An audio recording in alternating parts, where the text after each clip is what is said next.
Good morning. आज हम लोग जो है नए सिरे से वीडियो के माध्यम से हम लोग पढ़ेंगे। जब हम शुरू मोबाइल पर पढ़ाना शुरू किए तो उस समय हम पढ़ाने की बिल्कुल ही मन में मूड में नहीं थे, लेकिन बहुत से स्टूडेंट के कहने की वजह से हमने जो है कि कह सकते हैं कि यूं ही स्टार्ट कर दिया।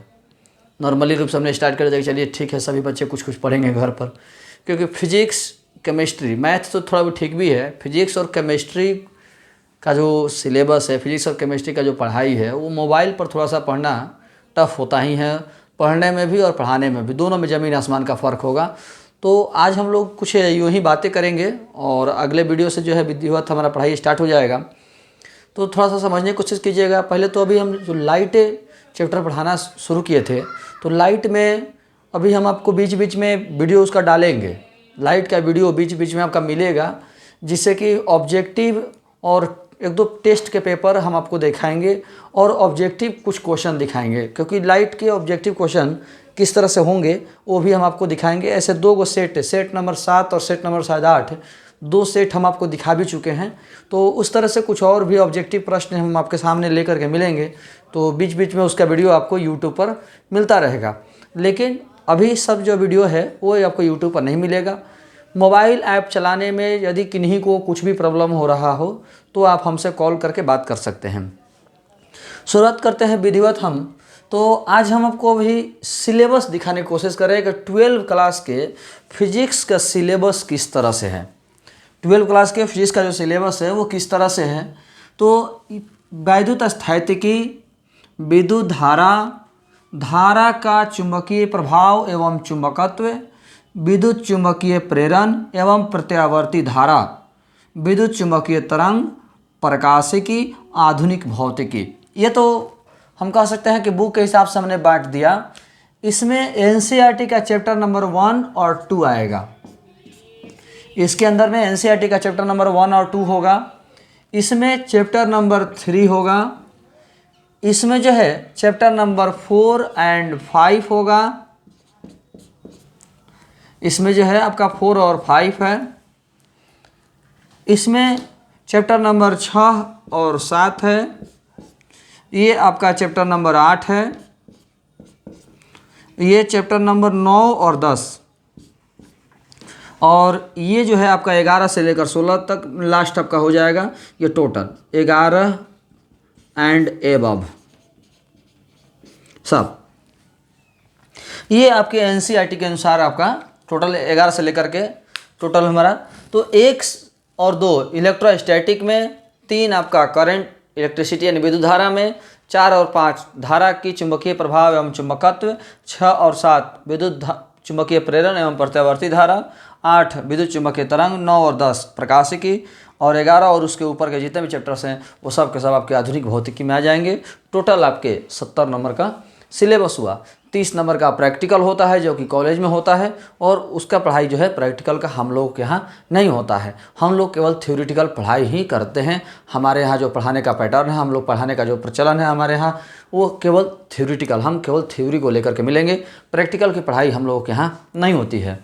तो हम लोग के यहाँ, मतलब हम अपने यहाँ की बात कर रहे हैं, मान लीजिए ये 70 नंबर का सिलेबस आपके सामने है। अब यदि हम बात करते हैं थोड़ा सा, हम अब ये तो हम आपको एक बुक की भाषा बता दिए, आप चाहें तो स्क्रीनशॉट ले करके या पुश करके भी उतार सकते हैं।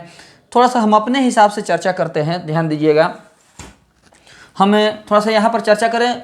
जो मेरा कोचिंग में जब हम ऑफलाइन पढ़ाते हैं तो मेरा ऑफलाइन पढ़ाने का जो पैटर्न होता था, ऑफलाइन जो पढ़ाने का जो मेरा तरीका था, हम कैसे पढ़ाते थे। तो पहले चैप्टर 1, 2 पढ़ाते थे ऑफलाइन में। शुरू में आपका चैप्टर 1, 2 पढ़ाते थे। 1, 2 के बाद यहाँ से हम 5 पढ़ाते थे। जो मेरा पहले का कोचिंग में पढ़ाने का जो पैटर्न है, 1, 2 उसके बाद 5, 1, 2 और 5 पढ़ा दिए।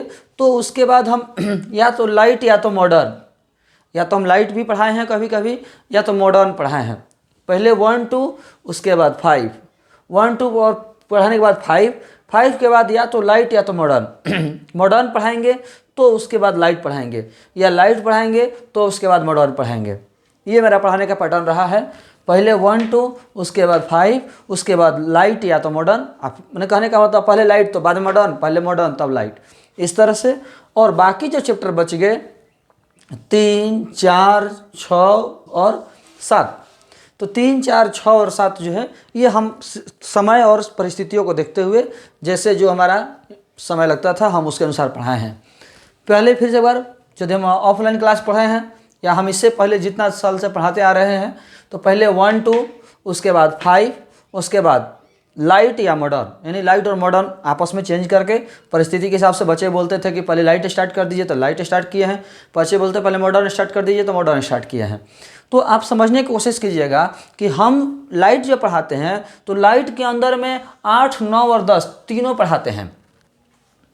हम अपना जो मेरा लाइट का पढ़ाने का जो टेंडेंसी है, तो हम अपना जो लाइट पढ़ाने का जो मेरा शैली है, प्रक्रिया है, उसमें हम 8 9 और 10 तीनों को एक साथ लाइट के अंदर में पढ़ाते हैं। लाइट के अंदर में 8 9 और 10 तीनों पढ़ाते हैं। तो 8 और 9 जो है जनरल लाइट है। जनरल लाइट का मतलब है कि जिस लाइट को हम लोग जनरली पढ़े हैं वो सब है। लेकिन 10 नंबर के जो लाइट है चैप्टर, ये एडवांस लाइट हो जाएगा, जिसको हम तरंग प्रकाश की कहते हैं। ये एडवांस लाइट के अंदर में पढ़ते हैं हम लोग। तो इसीलिए हम आपको वीडियो के माध्यम से एडवांस लाइट नहीं पढ़ाए, जिससे कि बहुत ही कन्फ्यूजन आपको होगा, बहुत ही टफ कह सकते हैं एक तरह से कि लाइट का शैली है। इसीलिए हमने इसको रोक दिया, क्योंकि ये जो लाइट है इन दोनों से हट के हो जाएगा। 8 9 से 8 और 9, जैसे 8 पढ़े तो उससे रिलेटेड हम 9 में था, लेकिन 8 और 9 से डायरेक्ट हट करके 10 नंबर में है। इसीलिए हमने 10 नंबर की लाइट को रोक दिया। ये ऐसे 10 नंबर का जो लाइट है वो ज़्यादा बड़ा नहीं है, मान के चलिए कि 10 से 12 वीडियो में ये आपका लाइट ख़त्म हो जाएगा। लेकिन बाकी 8 और 9 जो आपने देखा, मान के चलिए कि यदि हम बात करें तो 17 नंबर का आपने पढ़ाई लगभग कंप्लीट कर लिया है। 17 नंबर की पढ़ाई लगभग कंप्लीट कर लिया, क्योंकि तरंग प्रकाशिकी यानी 10 नंबर जो चैप्टर हमने छोड़ा है, तो 10 नंबर में ज़्यादा सवाल नहीं पूछते हैं। लेकिन ये मत सोचिएगा कि हम पढ़ाएंगे नहीं, उसको हम ऑफलाइन क्लास जब कोचिंग खुलेगा तो हम आपको पढ़ाएंगे।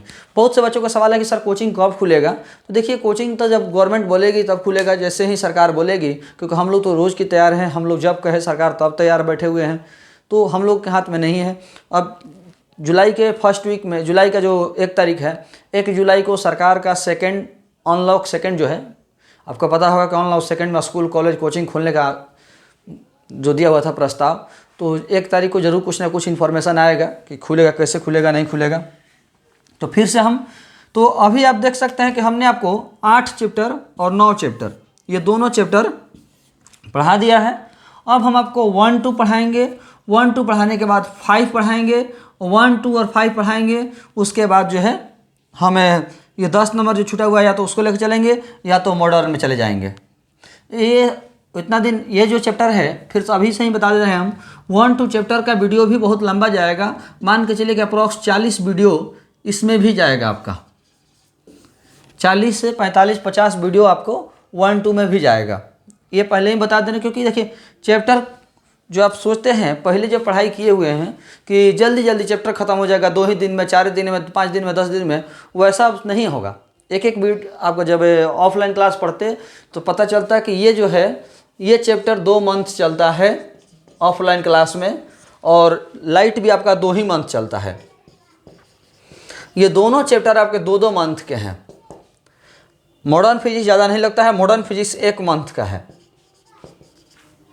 ये ऑफलाइन क्लास जब चलता तब की हम बात कर रहे हैं। बाकी चैप्टर तो परिस्थिति के हिसाब से हम लोग एडजस्ट करते हैं। 5 मंथ तो आपका ये है, 1 2 2 मंथ का है, लाइट आपका 2 मंथ का है, और मॉडर्न 1 मंथ का है। खैर, तो ये हमारा सिलेबस था। यदि आप चाहें कहीं देखना, उतारना, समझना, तो आप उतार भी सकते हैं, देख भी सकते हैं। हम लोग आज जो है चैप्टर नंबर 1 स्टार्ट करेंगे, और यहीं से हमारा चैप्टर 1 स्टार्ट होगा। जिनको भी प्रॉब्लम होगा, कहीं कन्फ्यूजन होगा, वो आप सवाल कर सकते हैं। ध्यान दीजिएगा। तो ध्यान दीजिएगा, वैद्युत स्थैतिकी के अंदर में एनसीईआरटी के चैप्टर नंबर 1 और 2 पढ़ना है। एनसीईआरटी 1 में हम लोग जो है आवेश के बारे में पढ़ेंगे। एनसीईआरटी चैप्टर नंबर 1 में हम लोग जो भी पढ़ेंगे केवल आवेश के बारे में पढ़ेंगे।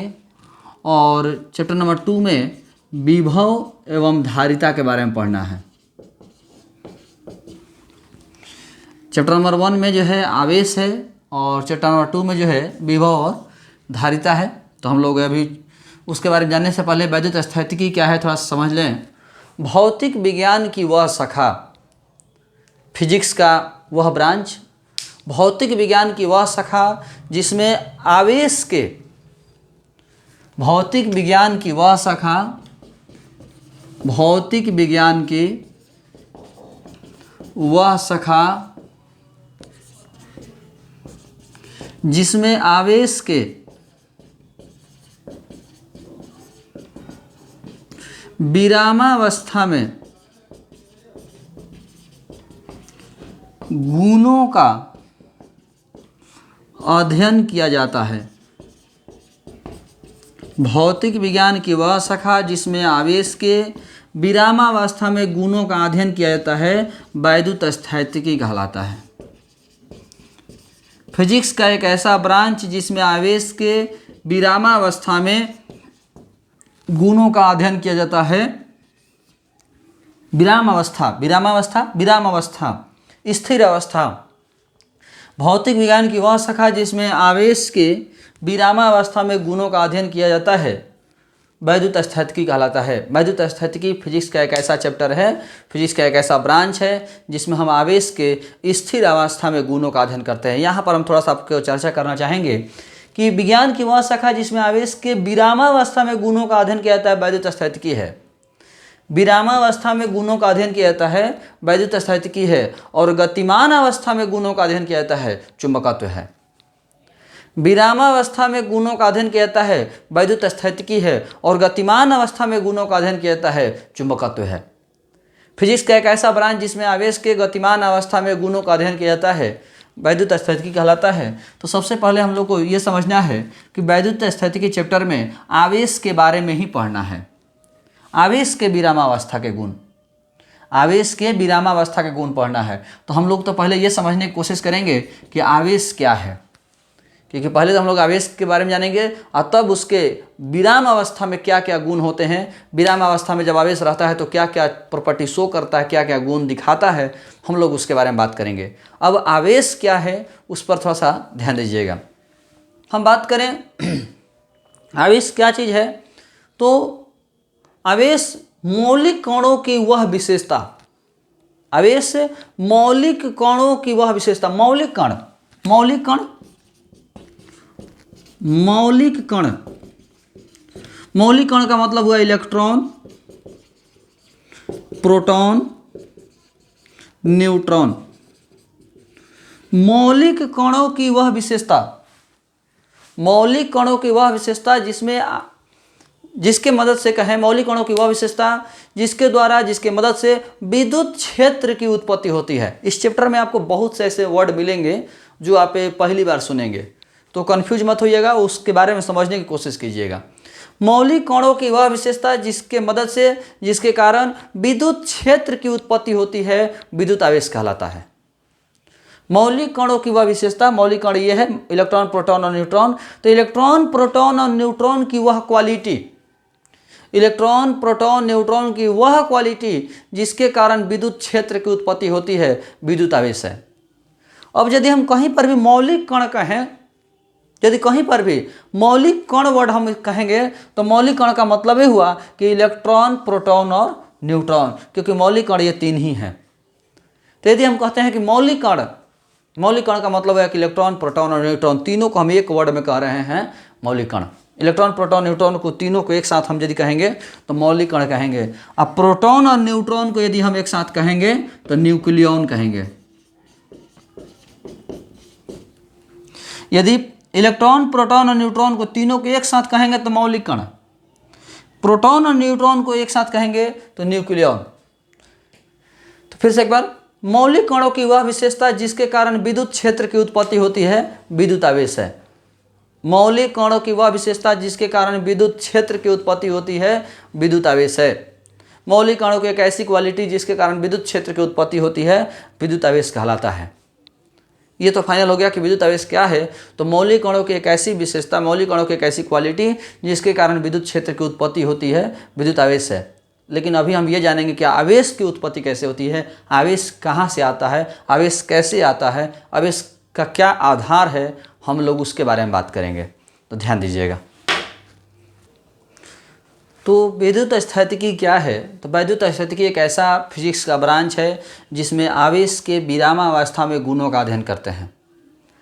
विद्युत स्थैतिकी क्या है? तो फिजिक्स का एक ऐसा ब्रांच जिसमें आवेश के विरामावस्था में गुणों का अध्ययन करते हैं, विद्युत स्थैतिकी है। अब विद्युत स्थैतिकी में ये तो फाइनल हो गया कि आवेश के बारे में पढ़ना है। आवेश क्या है? तो अब मौलिक कणों की वह विशेषता जिसके कारण विद्युत क्षेत्र की उत्पत्ति होती है।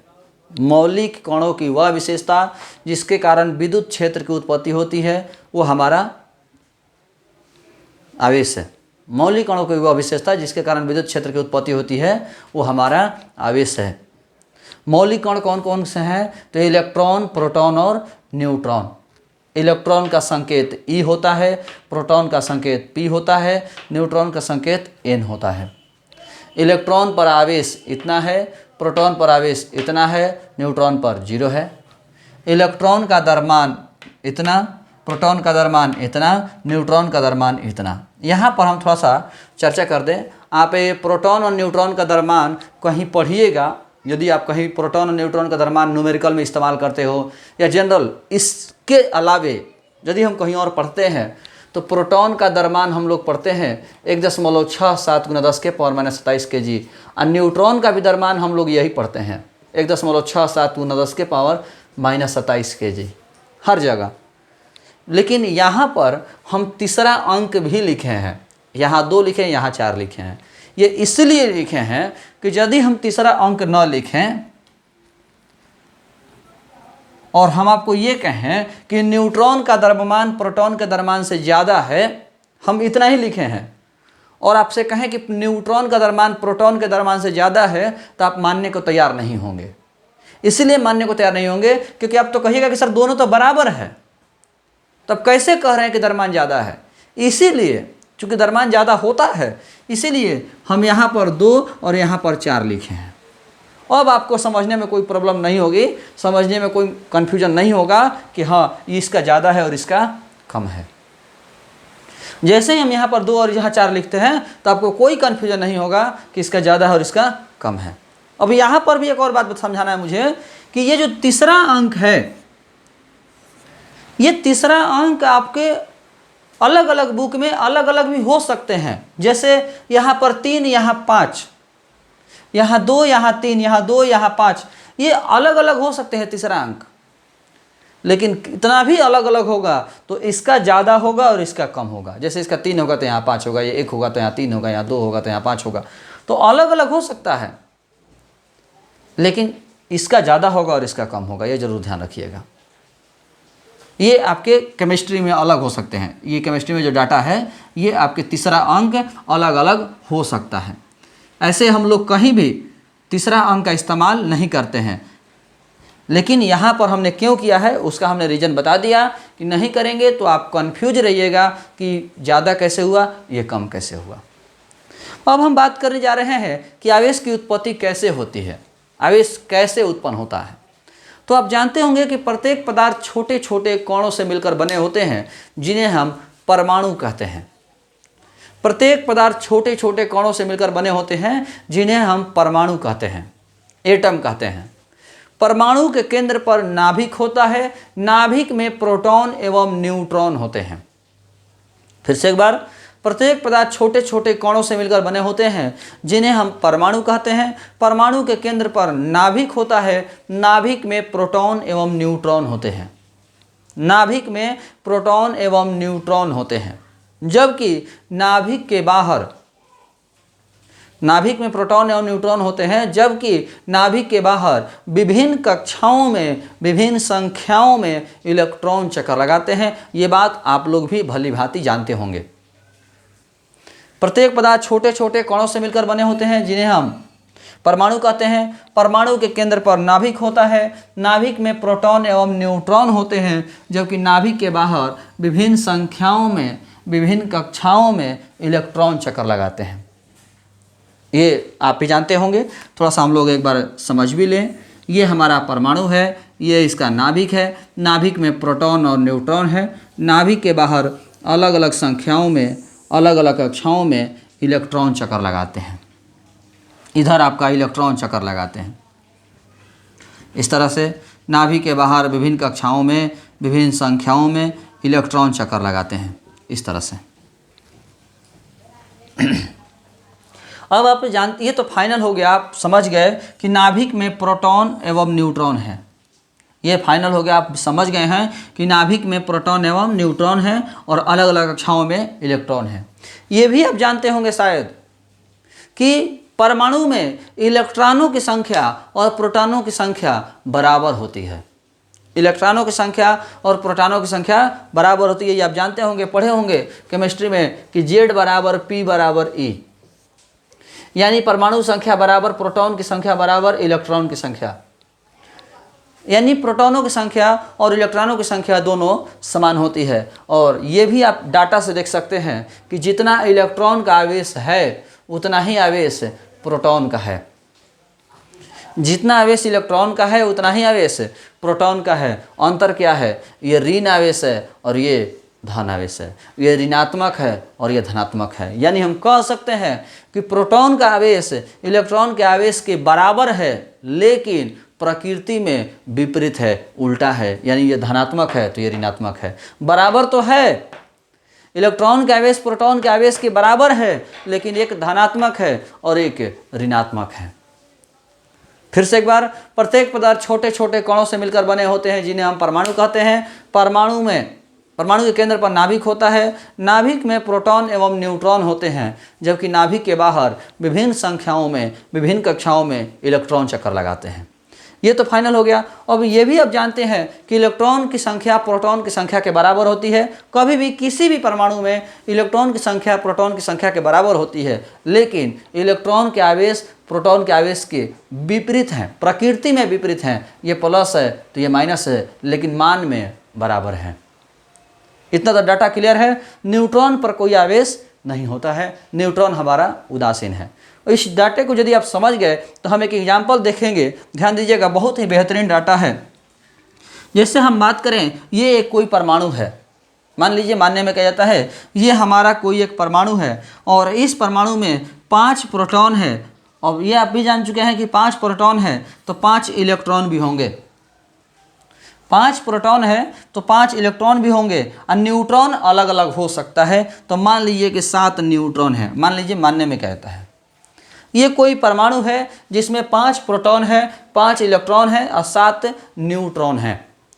थोड़ा सा समझने के लिए बार बार डाटा चूंकि इस्तेमाल करना है, तो इस संख्या को, जैसे आप लोग पढ़े होंगे मैथ में कि माना इतना बराबर x, तो हम मान लिए कि इस संख्या को, इस टोटल को 1 हम मान लेते हैं। 1 समझने के लिए, हम बात कर रहे हैं। हम इस संख्या को अब 1 लिखेंगे, तो इसको जब 1 लिखेंगे तो इसका मतलब हुआ कि इलेक्ट्रॉन पर आवेश हो गया -1, और इसी को हमने 1 माना है तो प्रोटॉन पर आवेश हो गया +1। यानी 1 इलेक्ट्रॉन पर आवेश हो गया -1 और 1 प्रोटॉन पर आवेश हो गया +1। एक समझने के लिए एक हमने मान लिया। जैसा कभी कभी वो पता है, हम लोग मैथ पढ़ाते हैं तो बहुत बड़ा इक्वेशन होता है, 2.1 गुना प्लस इतना जो भी रहता है, तो हम लोग कहते हैं कि मान ला इतना बराबर x। अब जैसे मान ला कुर्सी की संख्या, अब बार बार कुर्सी की संख्या नहीं लिखेंगे हम लोग। अब कुर्सी की संख्या का स्क्वायर, कुर्सी की संख्या का जोड़ नहीं, हम लोग उसको मान लेते हैं कि माना कुर्सी की संख्या बराबर x। और बार बार कुर्सी की संख्या लिखने से अच्छा है कि अब x लिख दें। तो ठीक उसी तरह से अब इतना बार बार लिखने के बजाय हम 1 लिखेंगे, तो ये हो गया -1, इसका हो गया +1। तो कोई परमाणु है जिसके अंदर 5 गो प्रोटॉन है, 5 गो इलेक्ट्रॉन है और 7 न्यूट्रॉन है।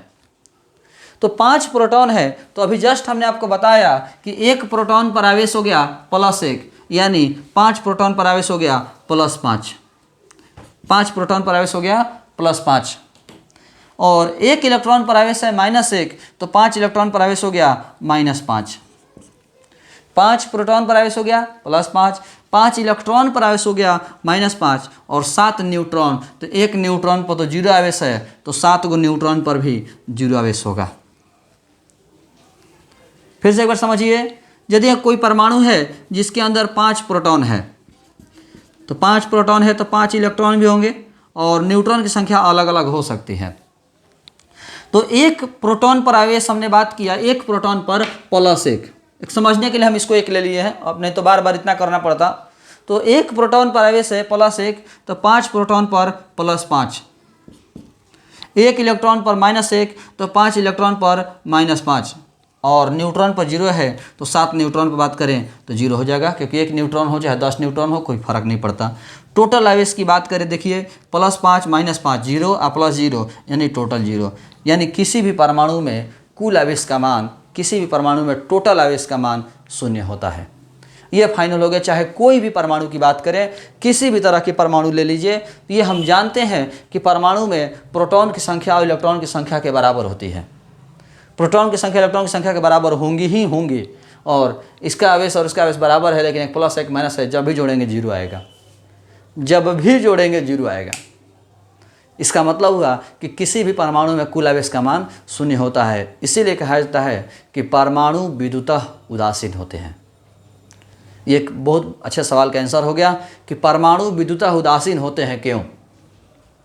परमाणु विद्युतः उदासीन होते हैं क्यों? तो इसका जवाब हो जाएगा कि चूँकि हम जानते हैं कि प्रत्येक पदार्थ छोटे छोटे कणों से मिलकर बने होते हैं, जिन्हें हम परमाणु कहते हैं। परमाणु के केंद्र पर नाभिक होता है, नाभिक में प्रोटॉन एवं न्यूट्रॉन होते हैं, जबकि नाभिक के बाहर विभिन्न संख्याओं में विभिन्न कक्षाओं में इलेक्ट्रॉन चक्कर लगाते हैं।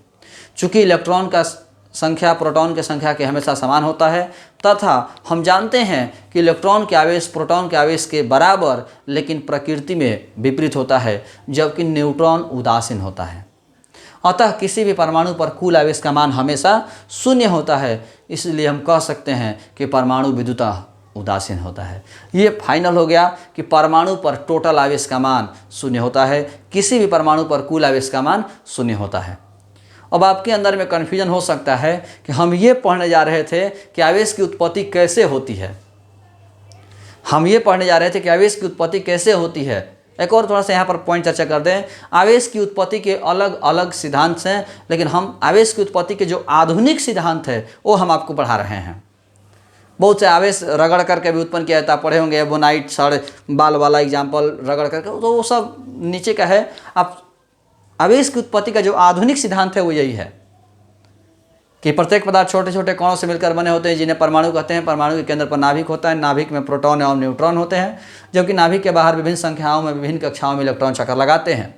चूँकि इलेक्ट्रॉन की संख्या प्रोटॉन की संख्या के हमेशा समान होती है, तथा हम जानते हैं कि इलेक्ट्रॉन पर आवेश प्रोटॉन के आवेश के बराबर एवं प्रकृति में विपरीत होता है, जबकि न्यूट्रॉन उदासीन होते हैं। अतः किसी भी परमाणु पर कुल आवेश का मान हमेशा 0 होता है। इसलिए हम कह सकते हैं कि परमाणु विद्युतः उदासीन होता है। तो हम आपको बताने वाले थे कि आवेश उत्पन्न कैसे होता है, लेकिन यहाँ तो फाइनल हो गया कि आवेश पर हमेशा 0 होगा, सॉरी परमाणु पर आवेश हमेशा 0 होगा। तो अब हम आपको बताने वाले हैं कि आवेश उत्पन्न कैसे होगा। ध्यान दीजिएगा।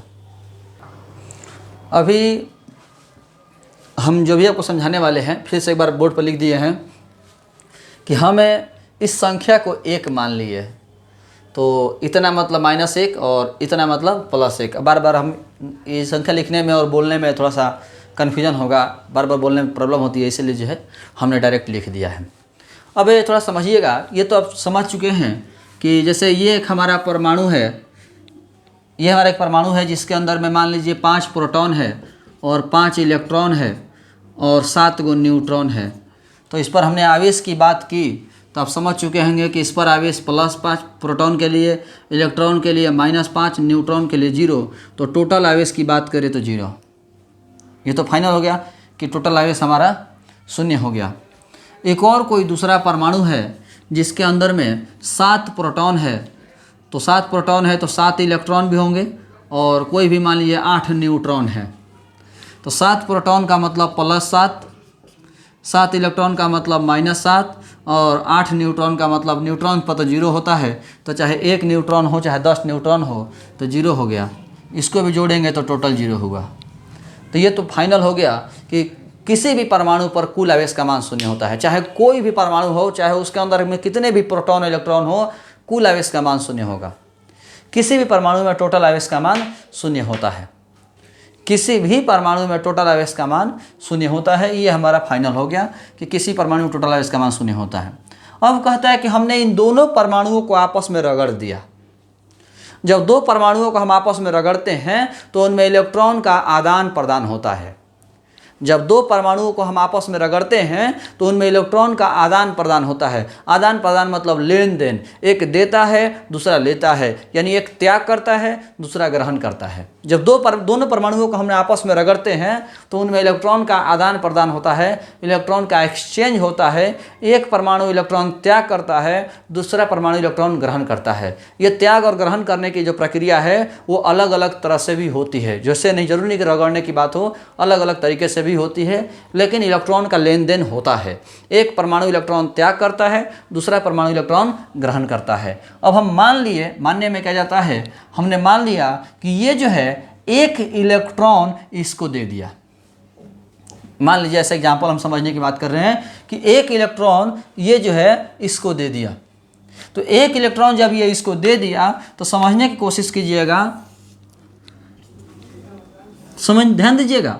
ये जो है एक इलेक्ट्रॉन इसको दे दिया, तो ये एक इलेक्ट्रॉन इसको दिया है, तो इसमें पहले 5 इलेक्ट्रॉन थे, अब 6 इलेक्ट्रॉन हो गए। इसमें पहले 7 इलेक्ट्रॉन थे तो अब 6 इलेक्ट्रॉन हो गए।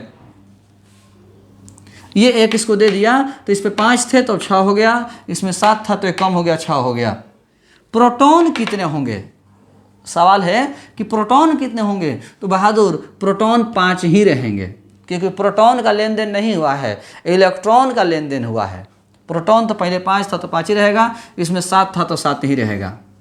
न्यूट्रॉन भी पहले 7 था, इसमें 7 रहेगा, इसमें 8 था तो इसमें 8 ही रहेगा। अब हम बात करें तो इस पर +5, 6 ही दिया है तो -6 और इसका 0। इसके बाद करें तो +7 -6 और इसका 0। अब आप जोड़िएगा तो +5 या -6 और +0 यानी -1।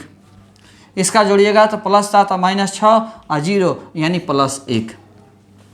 पहले इस पर टोटल आवेश शून्य था, इस पर भी टोटल आवेश शून्य था, लेकिन जब हमने दोनों परमाणुओं को आपस में रगड़ दिया तो उनमें इलेक्ट्रॉन का आदान प्रदान हुआ। एक परमाणु इलेक्ट्रॉन त्याग कर दिया, ये त्याग कर दिया तो इसमें 7 था तो 6 हो गया, और ये दूसरा परमाणु इलेक्ट्रॉन ग्रहण करता है तो इसमें 5 था तो ये 6 हो गया। तो एक परमाणु इलेक्ट्रॉन त्याग करता है, दूसरा परमाणु इलेक्ट्रॉन ग्रहण करता है। एक परमाणु इलेक्ट्रॉन त्याग करता है, दूसरा परमाणु इलेक्ट्रॉन ग्रहण करता है। ये जो है त्याग करके 7 से 6 हो गया, ये ग्रहण करके 5 से 6 हो गया। एक परमाणु इलेक्ट्रॉन त्याग कर दिया, दूसरा परमाणु इलेक्ट्रॉन ग्रहण कर दिया। तो जैसे ही त्याग और ग्रहण किया तो हम देख पा रहे हैं कि जो ग्रहण किया उस पर ऋण आवेश उत्पन्न हुआ और जो त्याग किया उस पर धन आवेश उत्पन्न हुआ। जो ग्रहण किया उस पर ऋण आवेश उत्पन्न हुआ, जो त्याग किया उस पर धन आवेश उत्पन्न हुआ। यानी हम कह सकते हैं कि इलेक्ट्रॉन त्याग करने वाले परमाणु पर धन आवेश उत्पन्न होता है और इलेक्ट्रॉन ग्रहण करने वाले परमाणु पर ऋण आवेश उत्पन्न होता है। इस प्रकार हमारा आवेश की उत्पत्ति हो गया। यदि इलेक्ट्रॉन का आदान प्रदान न होता तो आवेश की उत्पत्ति न होती। फाइनली आज हमने आपको क्या बताया कि प्रत्येक पदार्थ छोटे छोटे, पहले एक मिनट, वैद्युत स्थितिकी क्या है? तो वैद्युत स्थितिकी भौतिक विज्ञान की वह शाखा जिसमें आवेश के विरामावस्था में गुणों का अध्ययन करते हैं। आवेश क्या है? तो मौलिक कणों की वह विशेषता जिसके द्वारा विद्युत क्षेत्र की उत्पत्ति होती है, आवेश है। इसके बाद प्रत्येक पदार्थ छोटे छोटे कणों से मिलकर बने होते हैं जिन्हें हम परमाणु कहते हैं। परमाणु के केंद्र पर नाभिक होता है, नाभिक में प्रोटॉन एवं न्यूट्रॉन होते हैं, जबकि नाभिक के बाहर विभिन्न संख्याओं में विभिन्न कक्षाओं में इलेक्ट्रॉन चक्कर लगाते हैं। इसके बाद किसी भी परमाणु में इलेक्ट्रॉन की संख्या प्रोटॉन की संख्या के बराबर होती है और इलेक्ट्रॉन का आवेश प्रोटॉन के आवेश के मान के बराबर, जबकि प्रकृति में विपरीत होता है। न्यूट्रॉन पर कोई आवेश नहीं होता है। अतः हम कह सकते हैं कि किसी भी परमाणु में टोटल आवेश का मान 0 होता है। अतः परमाणु विद्युतः उदासीन होते हैं। जब दो परमाणुओं को हम आपस में रगड़ते हैं तो उनमें इलेक्ट्रॉन का आदान प्रदान होता है। एक परमाणु इलेक्ट्रॉन त्याग करता है, जबकि दूसरा परमाणु उन्हीं इलेक्ट्रॉनों को ग्रहण करता है। जो त्याग करता है उस पर धन आवेश की उत्पत्ति होती है, जो ग्रहण करता है उस पर ऋण आवेश की उत्पत्ति होती है। इस प्रकार हमारा आवेश उत्पन्न हो गया। अब इस टॉपिक से रिलेटेड कम से कम 8-10 ऑब्जेक्टिव है। आप उस ऑब्जेक्टिव को नोटिस कीजिएगा, लिखने की कोशिश करिएगा। हम अगले वीडियो में, नेक्स्ट वीडियो में जो है उन सभी ऑब्जेक्टिव पर चर्चा करेंगे। तो आज की वीडियो में इतना ही। धन्यवाद।